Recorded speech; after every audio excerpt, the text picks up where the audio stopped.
ya ini pandangan pribadi saya tentunya subjektif.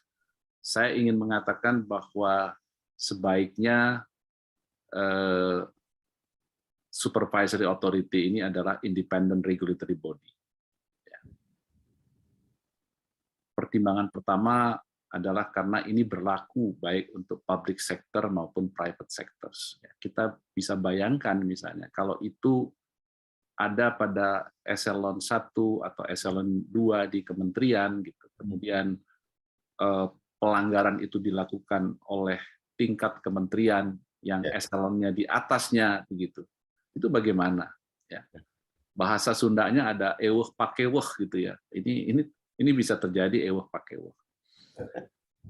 Kemudian terkait dengan adequate investigation, ya tadi pada saat saya memberikan paparan tentang supervisory authority dengan mengacu kepada praktek yang dilakukan oleh EU GDPR, ya sebetulnya ada beberapa unsur. Ya. Saya ingin menyampaikan bahwa adequate investigation itu kalau investigasinya betul-betul dilakukan secara independen, ya, dilakukan secara profesional, mungkin menggunakan teknologi sebagai enabler, alat bantu, ya, scientific approach, kemudian in line dengan available procedures, kemudian juga sesuai dengan ketentuan-ketentuan yang berlaku. Secara khusus di dalam EU GDPR, ya, khususnya terkait dengan investigative power daripada supervisory authority, itu dinyatakan secara tegas, ya. Dia bisa melakukan audit, dia bisa melakukan review terhadap PDP certification, dia bisa mendapatkan informasi tentang performance, ya, dia mendapatkan akses terhadap premises, dia mendapatkan akses terhadap peralatan, dan itu semua apabila di-exercise, maka itu adalah merupakan satu bentuk daripada adequate investigation. Mungkin itu yang bisa saya sampaikan. Prof. Abu Bakar, silakan Prof. Tambah sedikit, Pak, ya, sedikit tambahan. Saya juga bersependapat bahwa harus ada independent supervisory authority seperti mana yang diamalkan di kebanyakan negara, ya. Karena macam dikatakan oleh Prof. Pancana tadi, agak sukar untuk kita mengimplementasi undang-undang itu sekiranya supervisory authority-nya adalah sebuah jabatan kerajaan dan yang melanggar undang-undang itu adalah satu kementerian misalnya ataupun ya satu staf yang lebih tinggi kedudukannya. Jadi kita melihat baru-baru ini ada satu case yang melibatkan Information Commissioner Office di UK, ya, di mana telah berlaku pelanggaran terhadap UK Data Protection Act oleh Cabinet Office,